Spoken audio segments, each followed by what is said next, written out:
It's great to be here with you tonight. And thanks, Nicolas, for being here with me tonight. My son. Many people were surprised to see an immigrant on the cover of Time magazine. I was surprised too. I found out in Twitter, and I thought it was a meme. It is very difficult to be an immigrant because you have to leave everything. You leave your home, your family, your friends, your culture, your language, and sometimes your soul. There are about 230 million immigrants in the world. Just imagine 2/3 of the US population going to another country. That is what's happening right now. And sometimes things go wrong, terribly wrong. I'm still shocked by what happened during the weekend in the Mediterranean, and hundreds of immigrants fleeing Africa to Europe died. And you know, the worst is that we don't even know their names, and we haven't even seen their faces. So tonight, I really have to acknowledge that Time is making an effort to make sure that here in the United States, all immigrants are visible. We've been invisible for so long that it's great to be visible, at least for one night. So having said that, let me just go to the toast.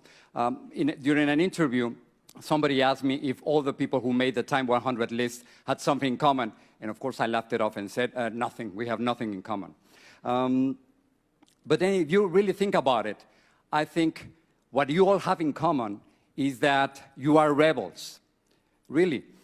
You rebelled against a country or a president, or you rebel against a tradition or an industry, or maybe you rebel against a stupid idea, and that's why you are here. So tonight I want to do a toast to 3 groups of rebels who couldn't be here. It'll be fast, don't worry. The first one is very close to my heart. It's a group of Mexican journalists who have denounced corruption at the highest levels of the Mexican government. This is what's happening. The Mexican president, Enrique Peña Nieto, his wife, Angélica Rivera, and a minister, at least one minister, they bought homes from government contractors. And after that, these companies got millions of dollars from the government. In any country with a little bit of rule of law, the president would have been forced to resign. Guess what happened? The president of Mexico didn't resign, and the journalists who denounced the corruption were fired. That is not saving Mexico. So if you don't mind, I'm just going to say a few words in Spanish so they can listen over there. Señor Peña Nieto, comprar casas de contratistas y luego darles millones de dólares en contrato, eso es corrupción. Por eso tanta gente quiere su renuncia y no nos vamos a callar. I think they're listening. So the first toast is for those journalists in Mexico and in Latin America who are speaking truth to power. The second toast is to all the political prisoners in Venezuela, and specifically to Leopoldo López. Leopoldo López is a political prisoner. He's the leader of the opposition in Venezuela. And the crime of Leopoldo López was to denounce the abuse of power, corruption, and the lack of democracy under the regime of Nicolás Maduro. So let's say something to Nicolás Maduro. Nicolás Maduro libere a Leopoldo López y a todos los prisioneros políticos. Solo en las dictaduras hay prisioneros políticos. And don't forget this name. Leopoldo López has been jailed for more than a year just because of what he was thinking. And the last toast is to my heroes, my real heroes, the dreamers. You know, they are young, undocumented students who came to this country when they were very young. They were brought here as children or as babies by their parents through no fault of their own.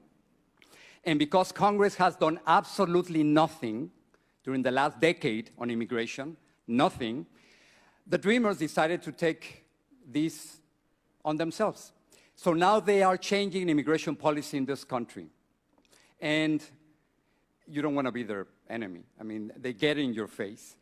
And dreamers, they are really American citizens, but they don't have a paper to prove it.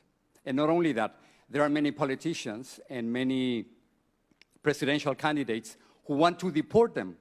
So here's just a quick note, a word of advice to all the political candidates and presidential candidates. Latinos and millennials will decide the next election, and Latinos won't vote for any candidate who wants to deport your father and your mother, your friends, your neighbors, and young students. So now,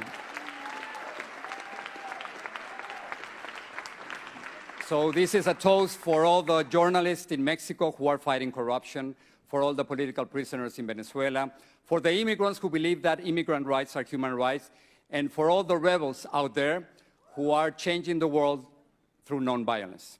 Salud.